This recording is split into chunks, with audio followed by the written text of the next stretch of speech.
অবশেষে মারা গেল মাগুরার নির্যাতিত শিশুটি। চিকিৎসকদের প্রাণপণ চেষ্টায়ও বাঁচানো যায়নি, দায়ীদের কঠোর শাস্তির দাবি স্বজনদের। আসামিদের দ্রুত বিচারের নির্দেশ প্রধান উপদেষ্টার। শিশু ধর্ষণ ও বলাৎকারের দ্রুত বিচার ট্রাইব্যুনাল গঠনে আইন সংশোধন রবিবার, জানিয়েছেন আইন উপদেষ্টা।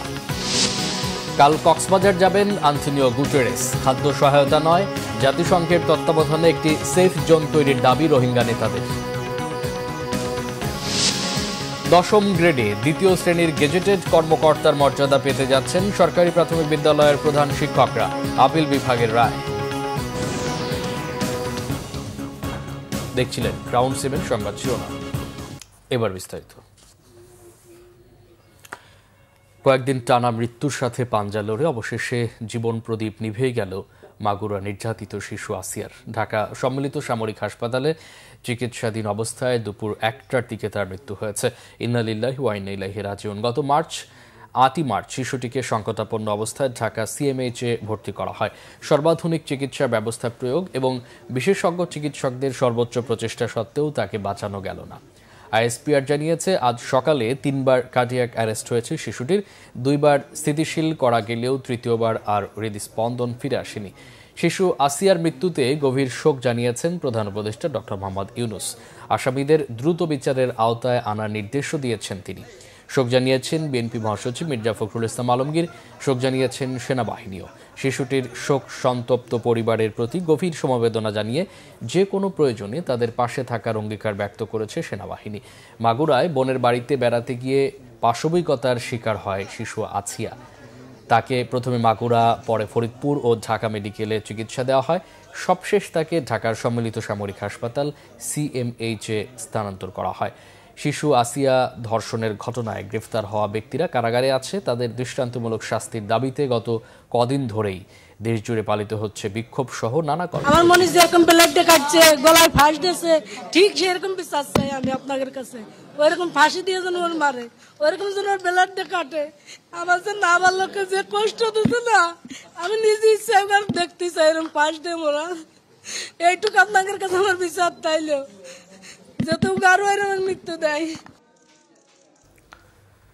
আসিয়া ধর্ষণের মামলার বিচার 7 দিনের মধ্যে শুরু করা হবে বলে জানিয়েছেন আইন উপদেষ্টা ডক্টর আসিফ নজরুল। একই সঙ্গে শিশু ধর্ষণ ও বলাৎকারের বিচার দ্রুত বিচার ট্রাইব্যুনালে করতে রবিবার আইন সংশোধন করা হবে। সচিবালয়ে এক ব্রিফিংয়ে এই তথ্য জানান আইন উপদেষ্টা। বলেন, এই ইস্যুকে কেন্দ্র করে কোনো নৈরাজ্য বরদাস্ত করবে না অন্তর্বর্তী সরকার। রিপোর্ট রিশান নাসরুল্লাহর। মাগুরায় ধর্ষণের শিকার শিশুটির মৃত্যু পরবর্তী বিষয় নিয়ে বৃহস্পতিবার সচিবালয়ে গণমাধ্যমের মুখোমুখি হন আইন উপদেষ্টা আসিফ নজরুল। আসিয়ার মৃত্যুতে শোক জানিয়ে আইন উপদেষ্টা বলেন, সব ঘটনার বিচার রাষ্ট্র করতে পারে না, কিন্তু কিছু দৃষ্টান্ত রাখতে হয়। 7 দিনের মধ্যে ইনশাআল্লাহ যদি আমরা বিচার কাজ শুরু করতে পারি, আমাদের বিচারক ওনারা সর্বোচ্চ দ্রুততার সাথে ন্যায় বিচার নিশ্চিত করে এই বিচার করতে পারবেন। কারণ এখানে এত পারিপার্শ্বিক, এত সাক্ষ্য রয়েছে, ডিএনএ টেস্ট পাওয়া যাবে, তারপর হচ্ছে পোস্টমর্টম রিপোর্ট পাওয়া যাবে। ফলে আমরা আশা করছি খুব দ্রুততম সময়ে এই মামলার বিচার হবে। ইনশাআল্লাহ দোষী সাব্যস্ত হলে দৃষ্টান্তমূলক শাস্তি হবে। সব বিচার রাষ্ট্র করতে পারে না, কিন্তু কিছু কিছু দৃষ্টান্ত স্থাপন করতে পারে। এখানে যে বর্বরতা, যে নির্মমতা, যে পাশবিকতা হয়েছে, এটা শুধু আসিয়ার বিচার না, এটা হচ্ছে আসিয়ার মতো পোটেনশিয়াল যারা ভিকটিম হবে, যারা অতীতে ভিকটিম হয়েছে, তাদের সবার জন্য এটা একটা রক্ষা কবচের কাজ করে। একটা সমাজে একটা মেসেজ দিতে হয় মাঝে মাঝে যে রাষ্ট্র এগুলি জিনিস কোনোভাবেই ক্ষমা করবে না। উপদেষ্টা জানান, শিশু ধর্ষণের বিচার দ্রুত করতে নারী ও শিশু নির্যাতন আইনের সংশোধন করে রবিবার অধ্যাদেশ জারি হতে পারে। নারী ও শিশু নির্যাতন দমন আইনের অধীনে শুধুমাত্র শিশু ধর্ষণ ও বলাৎকারের ঘটনাগুলো দ্রুত উপযুক্ত বিচার নিশ্চিত করার জন্য আমরা স্পেশাল ট্রাইব্যুনাল গঠন করতে যাচ্ছি। ওই স্পেশাল ট্রাইব্যুনাল গঠনের বিধান থাকবে, যে স্পেশাল ট্রাইব্যুনাল কাজ হবে শুধুমাত্র শিশু ধর্ষণ আর বলাৎকারের ঘটনার বিচার করা, যাতে এটা দ্রুত করা যায়, যাতে এখানে সর্বোচ্চ রাষ্ট্রের মনোযোগ দেওয়া যায়। কিন্তু এই ব্যাপারকে কেন্দ্র করে দেশে যারা অন্য নাগরিকদের জন্য ভোগান্তি সৃষ্টি করছে, যারা অস্থিতিশীল পরিবেশ তৈরি করতে চায়, তাদের দিকেও আপনার নজর রাখবেন। মাগুরায় শিশু ধর্ষণের বিষয়ে পদক্ষেপ নেওয়ার ক্ষেত্রে কোনো ঘাটতি ছিল না বলেও দাবি করেন তিনি। এছাড়া শিশু নির্যাতনের আসামিকে জামিন দেওয়ার আদেশটি বাতিল করা হয়েছে বলেও জানান আইন উপদেষ্টা। ফলে আমরা আশাবাদী হওয়ার কারণ আছে আমাদের। রিশান নাসরুল্লাহ, বাংলা ভিশন, ঢাকা। শোকের ছায়া নেমেছে মাগুরায় শিশু আসিয়ার গ্রামের বাড়িতে। তার মৃত্যুর খবর নিজ গ্রামে পৌঁছালে কান্নায় ভেঙে পড়েন স্বজনরা। প্রতিবেশীরাও ছুটে যান খবর পেয়ে। এ সময় কান্না ধরে রাখতে পারেননি তারাও। ধর্ষকের ফাঁসির দাবি জানান সবাই। এশার নামাজের পর জানাজা শেষে শ্রীপুরের সোনাইকুণ্ডিতে দাফন করা হবে শিশুটিকে। এদিকে পঞ্চগড় পৌর এলাকায় 3 বছরের শিশুকে ধর্ষণ চেষ্টার অভিযোগে শরীফুল ইসলাম সৌরভ নামে এক যুবককে গ্রেফতার করেছে পুলিশ। বুধবার রাতে শিশুটির মা অভিযুক্ত সৌরভের বিরুদ্ধে ধর্ষণ চেষ্টার অভিযোগ এনে মামলা করেছেন। বিষয়টি জানার পর স্থানীয় বিক্ষুব্ধ জনগণ থানায় ভিড় করে। এ ঘটনায় ক্ষোভ প্রকাশ করে দোষীর দৃষ্টান্তমূলক শাস্তির দাবি করেছে এলাকাবাসী। এদিকে নির্যাতিত শিশুটিকে পঞ্চগড় আধুনিক সদর হাসপাতালে ভর্তি করা হয়েছে। অভিযুক্ত সৌরভের বাড়ি পঞ্চগড় পৌরসভার উত্তর দর্জিপাড়া এলাকায়। পেশায় একজন অটোরিকশা চালক তার বাবা। কক্সবাজারে আশ্রিত রোহিঙ্গা শরণার্থীদের খাদ্য সহায়তা কমে যাওয়ার খবরে উৎকণ্ঠা তৈরি হয়েছে। ক্যাম্পে বর্তমানে একজন রোহিঙ্গা দৈনিক 48 টাকার খাদ্য সহায়তার পরিবর্তে আগামী কয়েক মাস থেকে তা অর্ধেকে নামিয়ে 24 টাকা করার সিদ্ধান্ত জানিয়েছে WFP। এদিকে রোহিঙ্গা নেতারা খাদ্য সহায়তার চাইতে জাতিসংঘের তত্ত্বাবধানে একটি সেফ জোন তৈরির দাবি জানিয়েছেন। তারা আগামীকাল জাতিসংঘ মহাসচিবের আগমনের দিকে চেয়ে আছেন। কাল শুক্রবার কক্সবাজারে যাবেন জাতিসংঘ মহাসচিব আন্তোনিও গুতেরেস। প্রধান উপদেষ্টাকে নিয়ে প্রায় 1 লাখ রোহিঙ্গার সাথে ইফতারে যোগ দেবেন তিনি। মোর্শেদুর রহমান খোকনের তথ্য, ছবিতে ডেস্ক রিপোর্ট। শুক্রবার রোহিঙ্গা ক্যাম্প পরিদর্শনে যাচ্ছেন প্রধান উপদেষ্টা ডক্টর ইউনুস সহ জাতিসংঘের মহাসচিব অ্যান্থনিও গুতেরেস। বৈশ্বিক মন্দায় সম্প্রতি জাতিসংঘ রোহিঙ্গাদের খাদ্য সহায়তা দৈনিক 48 টাকা বরাদ্দ থেকে অর্ধেকে নামানোর পরিকল্পনা করেছে। বাংলাদেশকে আনুষ্ঠানিক চিঠি দিয়ে জানিয়েছে জাতিসংঘের সহযোগী সংস্থা বিশ্ব খাদ্য কর্মসূচি। এতে বলা হয়, এপ্রিলের শুরু থেকে রোহিঙ্গারা মাথাপিছু মাসে $6 রেশন সহযোগিতা পাবে। আগামী এপ্রিল থেকে জন প্রতি পাবে 24 টাকা সমমূল্যের অর্থ। খাদ্য সহায়তা কমিয়ে আনায় ক্যাম্পে মারাত্মক অর্থ সংকটে পড়বে রোহিঙ্গারা। তবে রোহিঙ্গা নেতারা চান তাদের বসবাসের জন্য একটি সেফ জোন। রাশন জন হমাইয়ে এমত ক্যাম্পন মাঝে ঘটনা অকল বেশি হইয়া যাবি। কেলা মানুষের তো এনদিও তো হাম নাই, হাম হরস নাই, এক কাদা হতা আর কিডন্যাপিং ইয়ান বাড়িয়ে যাবি। তাহলে ইয়ান শুধু রোহিঙ্গাল্লা বলি না, বাংলাদেশের লাই কি আছে জিনিস ইয়ান বড় কাদা মানি আই নোকসান বলি বুঝি। আর খনিকতো ফুড দিয়ানো করিব $12 ন $3 ন $1 দিয়ানো করিব ইউএনএ আর কানাতে কান সেফ জুম করো আর টুপি দিয়ারে আর এখন যাইম বই।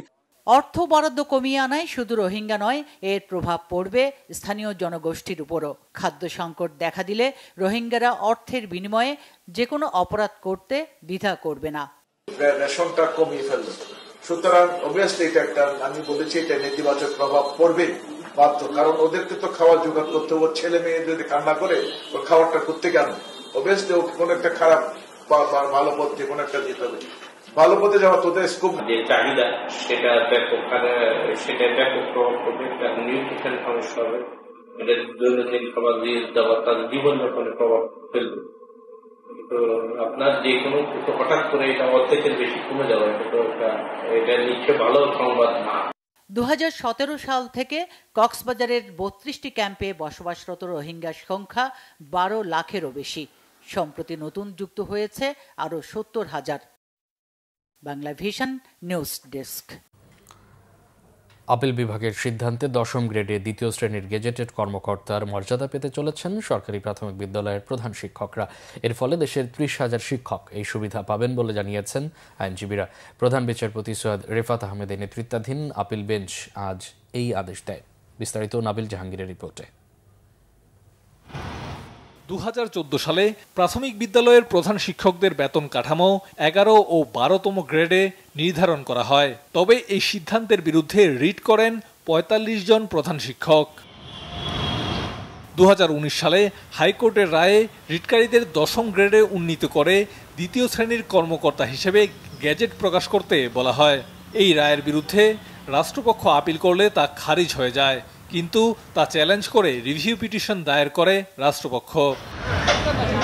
বৃহস্পতিবার রিভিউ নিষ্পত্তি করে রায় দেয় প্রধান বিচারপতির নেতৃত্বাধীন আপিল বেঞ্চ।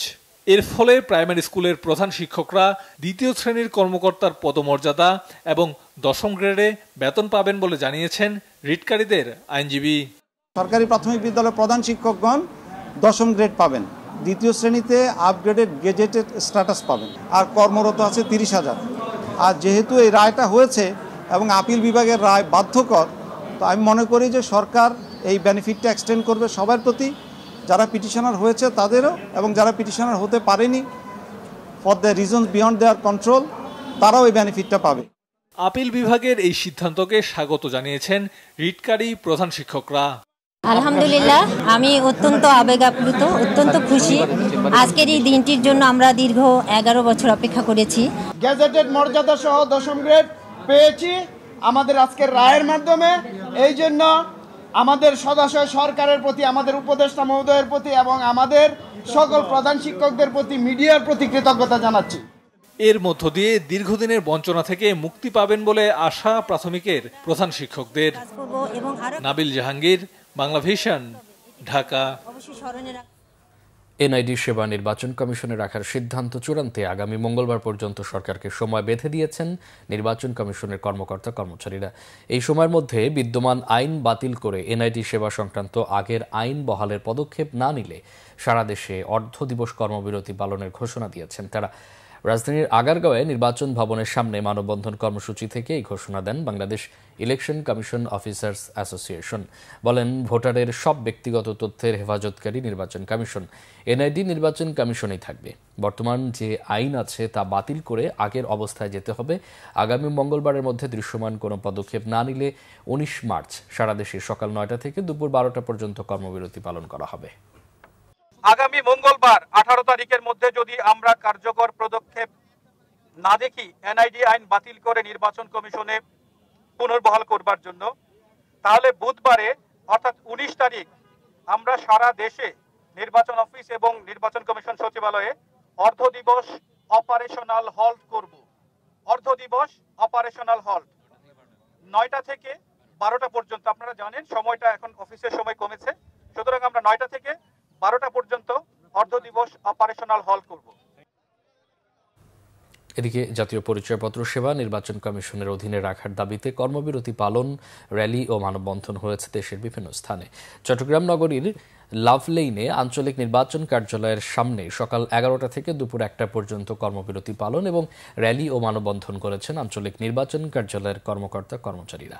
ময়মনসিংহে স্ট্যান্ড ফর এনআইডি কর্মসূচি পালন করেছেন সংস্থার কর্মকর্তা কর্মচারীরা। নগরীর কাচারীঘাট নির্বাচন কমিশন অফিসের বাইরে এই কর্মসূচি পালন করেন তারা। এ সময় 2 ঘণ্টা এনআইডি সেবা কার্যক্রম বন্ধ ছিল। একই ইস্যুতে 2 ঘণ্টা কর্মবিরতি পালন ও মানববন্ধন করেছেন নরসিংদী জেলা নির্বাচন কার্যালয়ের কর্মকর্তা কর্মচারীরা। রাঙ্গামাটিতে সিনিয়র জেলা নির্বাচন অফিসের প্রধান ফটকের সামনে মানববন্ধন ও অবস্থান কর্মসূচি পালন করেন কর্মকর্তা ও কর্মচারীরা। ধামরাই উপজেলা নির্বাচন কর্মকর্তার নেতৃত্বে স্ট্যান্ড ফর এনআইডি কর্মসূচি পালন করা হয়। 190 কোটি টাকা মানি লন্ডারিং এবং 33 কোটি টাকা আত্মসাতের অভিযোগে সালমান এফ রহমান ও তার বান্ধবী জাকিয়া তাজিন সহ 19 জনের বিরুদ্ধে মামলা করেছে দুর্নীতি দমন কমিশন দুদক। সাবেক প্রতিমন্ত্রী মেহের আফরোজ চুমকি এবং বাগেরহাট 1 আসনের সাবেক এমপি শেখ হেলাল উদ্দিন ও তার স্ত্রীর বিরুদ্ধেও মামলা করেছে সংস্থাটি। দুদকের তথ্য বলছে, সালমান এফ রহমান ও তার বান্ধবী জাকিয়া তাজিনের স্বার্থ সংশ্লিষ্ট প্রতিষ্ঠান ও ব্যাংকের 19 কর্মকর্তার যোগ সাজস্যে 33 কোটি টাকা আত্মসাৎ এবং 190 কোটি টাকা মানি লন্ডারিং এর প্রমাণ পাওয়ায় তাদের বিরুদ্ধে দুদক আইনে মামলা করেছে সংস্থাটি। এছাড়া সাবেক প্রধানমন্ত্রী শেখ হাসিনার চাচাতো ভাই বাগেরহাট 1 আসনের সাবেক সংসদ সদস্য শেখ হেলাল ও তার স্ত্রীর বিরুদ্ধে প্রায় 13 কোটি টাকার অবৈধ সম্পদ এবং 53 কোটি টাকার সন্দেহজনক লেনদেন মামলা করেছে দুদক।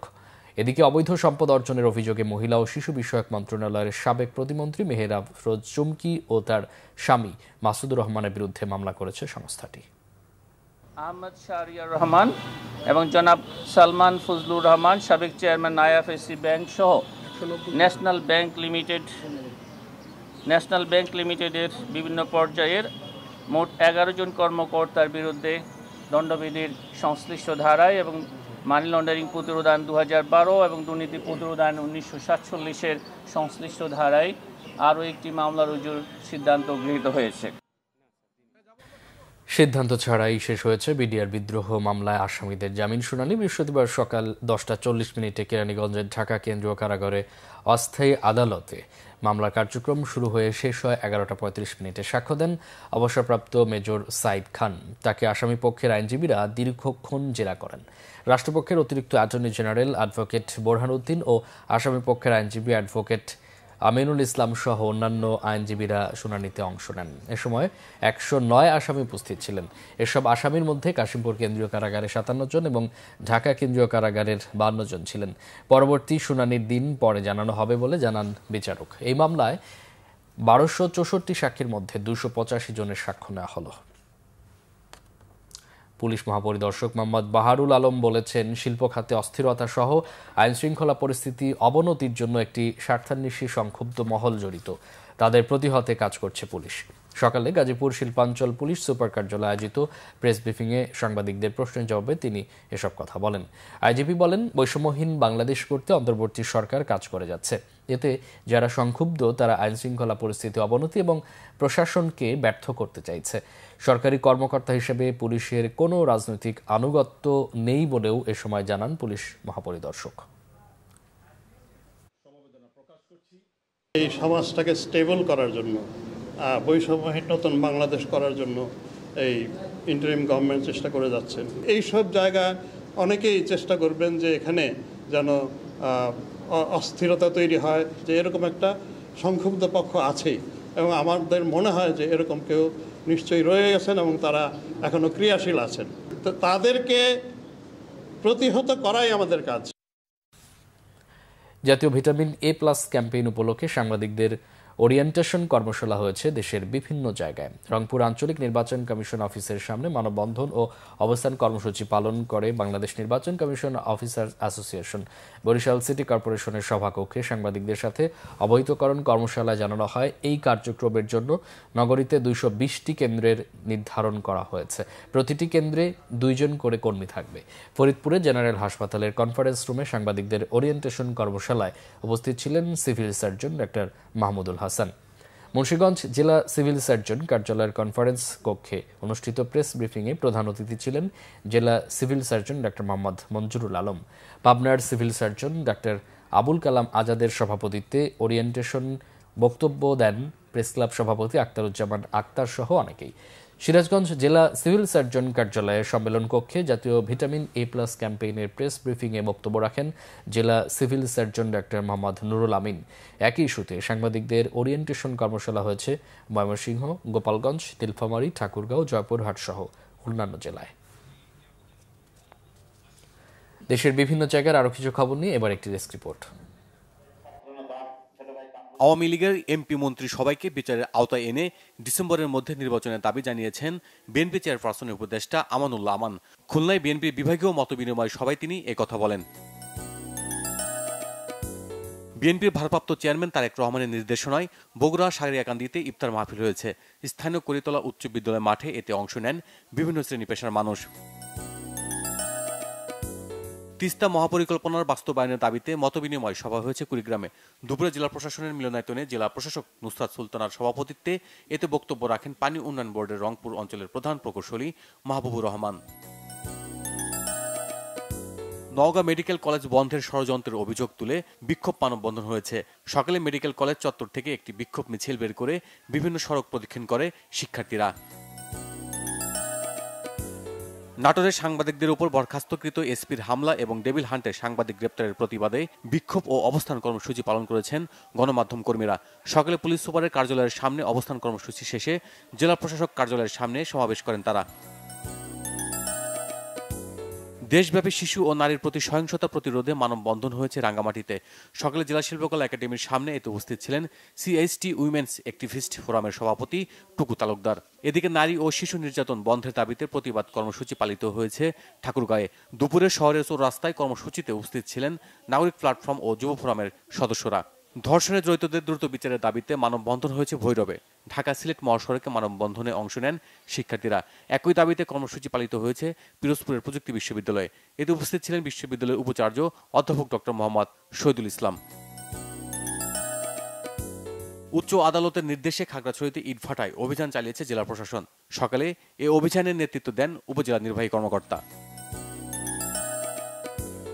সাংবাদিক কল্যাণ ট্রাস্টের উদ্যোগে সাংবাদিকদেরকে ঈদ শুভেচ্ছা উপহার দেওয়া হয়েছে ময়মনসিংহে। স্থানীয় প্রেস ক্লাব মিলনায়তনে এতে উপস্থিত ছিলেন অতিরিক্ত জেলা ম্যাজিস্ট্রেট উম্মে হাবিবা মীরা। বিশ্ব কিডনি দিবস পালিত হয়েছে ঝিনাইদহে। সকালে শহরের কেন্দ্র বাস টার্মিনাল এলাকা থেকে ক্যাম্পস কিডনি ও ডায়ালিসিস সেন্টারের পক্ষ থেকে একটি র্যালি বের করা হয়। Bangla vision news desk. এই ছিল এখনকার মতো। এছাড়া বাংলা ভিশন সংবাদ ও সংবাদ সংশ্লিষ্ট অনুষ্ঠান দেখতে ভিজিট করুন www.bvnews24.com ও facebook.com/banglavisionnews এবং সাবস্ক্রাইব করুন youtube.com/banglavisionnews। এতক্ষণ সাথে থাকায় অসংখ্য ধন্যবাদ।